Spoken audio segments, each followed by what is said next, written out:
नवरात्रि के 5वें दिन माँ स्कंद माता की कथा। पौराणिक मान्यताओं के अनुसार सती द्वारा स्वयं को यज्ञ में भस्म करने के बाद भगवान शिव सांसारिक संसार से अलग होकर कठिन तपस्या में लीन हो गए। इस समय देवतागण ताड़कासुर नामक असुर के अत्याचारों से कष्ट भोग रहे थे। ताड़कासुर को यह वरदान था कि वह केवल शिवपुत्र के हाथों ही मारा जा सकता है। कथा के अनुसार ताड़कासुर ने एक बार घोर तपस्या से ब्रह्मा जी को प्रसन्न किया।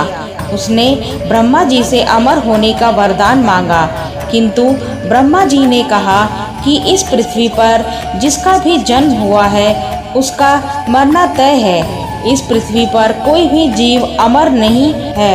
तब उसने ब्रह्मा जी से वरदान मांगा कि इस धरती पर कोई भी उसे मार नहीं सकता, केवल शिव की संतान ही उसका वध करेगी।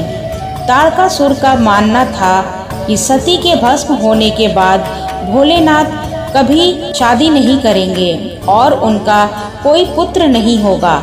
सभी देवताओं की ओर से महर्षि नारद पार्वती जी के पास जाते हैं और उनसे तपस्या करके भगवान शिव को पति के रूप में प्राप्त करने के लिए आग्रह करते हैं। हजारों सालों की तपस्या के बाद भगवान शिव माता पार्वती से विवाह करते हैं। भगवान शिव और माता पार्वती की ऊर्जा मिलकर एक अत्यंत ज्वलनशील बीज को पैदा करते हैं और भगवान कार्तिकेय का जन्म होता है। वह बड़े होकर सुंदर, बुद्धिमान और शक्तिशाली कुमार बने। ब्रह्मा जी से शिक्षा प्राप्त करने के बाद देवताओं के सेनापति के रूप में सभी देवताओं ने उन्हें आशीर्वाद प्रदान किया और ताड़कासुर के खिलाफ युद्ध के लिए विशेष हथियार प्रदान किए। देवी स्कंद माता ने ही कार्तिकेय को युद्ध के लिए प्रशिक्षित किया। भगवान कार्तिकेय ने एक भयंकर युद्ध में ताड़कासुर को मार डाला। इस प्रकार माँ स्कंद माता को स्कंद कुमार यानी कार्तिकेय की माता के रूप में पूजा जाता है।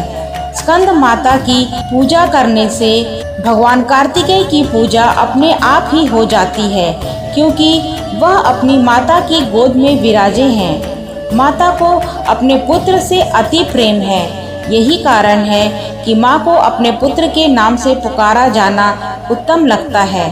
मान्यता है कि स्कंद माता की कथा पढ़ने या सुनने वाले भक्तों को माँ संतान सुख और सुख संपत्ति प्राप्त होने का वरदान देती हैं। शास्त्रों में बताया गया है कि माँ स्कंद माता की आराधना करने से भक्तों की सभी इच्छाएं पूर्ण होती हैं।